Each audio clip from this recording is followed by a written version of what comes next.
অন্নপূর্ণা ভান্ডার নিয়ে নতুন নাটক শুরু হয়ে গেছে। বুঝতে পারলেন? নতুন নাটক।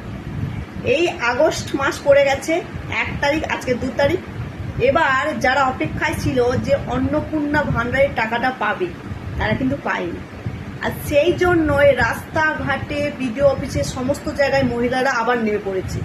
কিছুদিন চুপ ছিল, ভেবেছিল আগস্ট মাস এলে তাহলে টাকাটা পাবে, ব্যাস পায়নি টাকা।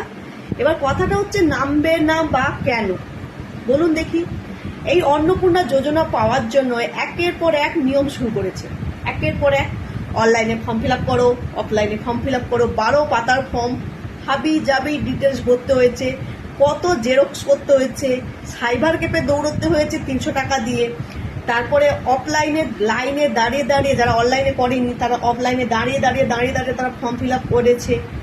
এত কষ্ট করার পর তারপর যদি না পায়, আবার কথাটা হলো সরকার থেকে বলা হয়েছিল যাদের বাড়ি সরকারি চাকরি নেই, যাদের পাকা বাড়ি নেই, যাদের ইনকাম নেই, তাদেরকে দেওয়া হবে।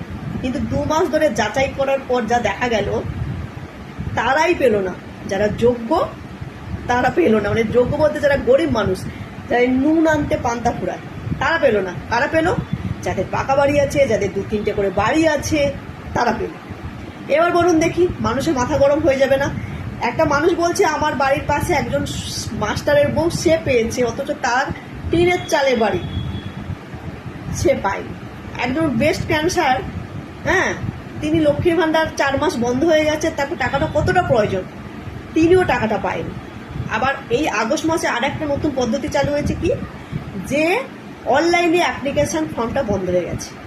আপনারা যারা অনলাইনে অ্যাপ্লিকেশন ফর্ম করেছিলেন বা করবে ভেবেছিলেন, অনেকে করেনি, তাদের জন্য কিন্তু সত্যি দুঃখের খবর।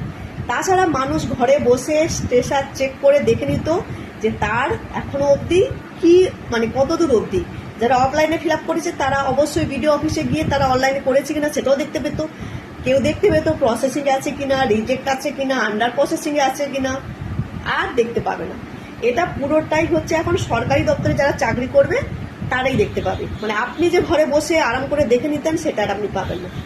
এবার কথাটা হলো, সরকার এই যে 3000 টাকা দেবে বলে ভোটের আগে বলে দিল যে সবাইকে 3000 টাকা দেবে, এবং 1 পাতার ফর্ম দেখিয়ে সবাইকে বললো যে এই ফর্মটা ফিল আপ করলে তোমরা টাকা পাবে।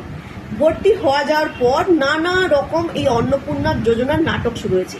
তবে বলে রাখি, এই যে অন্নপূর্ণা ভান্ডারের প্রকল্পটা উনি চালু করেছে তা নয়, আগের সরকার চালু করেছে। তারই প্রকল্পটাকে উনি দিচ্ছে। তিনি দিতেন 1500, উনি বলেছিলেন আমি 3000 টাকা দেবো। সেই 3000 টাকা দিতে গিয়ে যা ঝামেলারা পোয়াচ্ছে মহিলারা, আর কি বলবো। সবাইকে যদি দেওয়ার ক্ষমতা না থাকে তাহলে এতগুলো টাকা দেওয়ার দরকার নেই, 2000 টাকা করে দিন, সবাইকে দিন। আর যদি ভাবেন যে আমি যোগ্যদের দেবো, তাহলে যাচাইটা ঠিক করে দিন। সরকারি অফিসে যারা বসে বসে ঘাস ছিটছে, তারা কি যাচাই করেছে যেখানে গরিব মানুষ টাকা পেল না, অথচ যাদের পাওয়ার কথা নয় তারা পেয়ে গেছে? তাহলে সঠিক যাচাই করুন, সঠিক টিম লাগান। সেসব না করে 3 মাস হলো সরকার এসেছে, একটা প্রকল্প চালু করতে গিয়ে এই অবস্থা। রাস্তাঘাটে মহিলারা মারাপিট করছে, ঝামেলা করছে। দেখলাম হলদিয়াতে কিছু মহিলা আবার মারও খেয়েছে অন্নপূর্ণা যোজনার কথা বলতে গিয়ে। এই যদি অবস্থা হয়, একবার ভেবে দেখুন।